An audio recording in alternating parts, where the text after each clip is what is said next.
Hi friends, వినాయకుడికి అసలు పెళ్ళి ఎలా జరిగిందో తెలుసా? నేను చెప్పే స్టోరీ వినండి.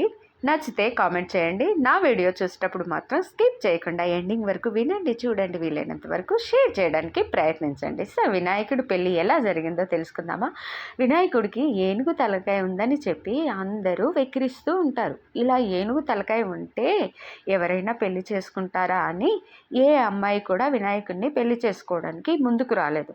అందరి దేవుళ్లకు భార్యలు ఉన్నారు, కానీ నాకు మాత్రం పెళ్లి జరగట్లేదు అని చెప్పేసి అందరూ అంటుంటే వినాయకుడికి చాలా కోపం వస్తుంది. దీనితో వినాయకుడు వేరే దేవుళ్ళ పెళ్ళిళ్ళు ఎలాగైనా జరగకుండా ఆపాలి, అందరి పెళ్ళిళ్ళను ఆపాలని చెప్పేసి ఎలుకలతో కలిసి బాగా ప్లాన్ వేసి అందరి పెళ్ళిళ్ళను ఆపుతూ చేస్తూ ఉంటాడు. దీంతో అందరి దేవుళ్ళు కలిసి కోపంతో బ్రహ్మ దగ్గరికి వెళ్ళి జరిగిందంతా ఇలా చెప్పారు. మాకు పెళ్ళిళ్ళు జరగకుండా వినాయకుడు ఇలా చేస్తున్నారు అనేసి బ్రహ్మదేవుడికి కంప్లైంట్ ఇచ్చారు. అప్పుడు బ్రహ్మదేవుడు ఆలోచించి ఇద్దరు అమ్మాయిల్ని పుట్టిస్తాడు. వాళ్ళ పేర్లే సిద్ధి రిద్ధి.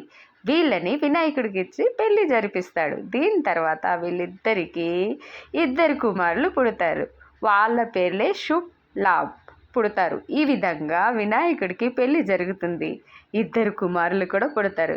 చూసారా ఫ్రెండ్స్, అప్పట్లోనే వినాయకుడి కుమారుల పేర్లు శుభ్ లాభ్. ఇప్పుడు కూడా మనము ఏదైనా గృహప్రవేశం చేస్తున్నా సరే, షాప్ కొత్తగా ఓపెన్ చేస్తున్నా ప్రతి చోట్ల శుభం లాభం అని రాస్తాం కదా, అప్పుడే నియమించబడింది.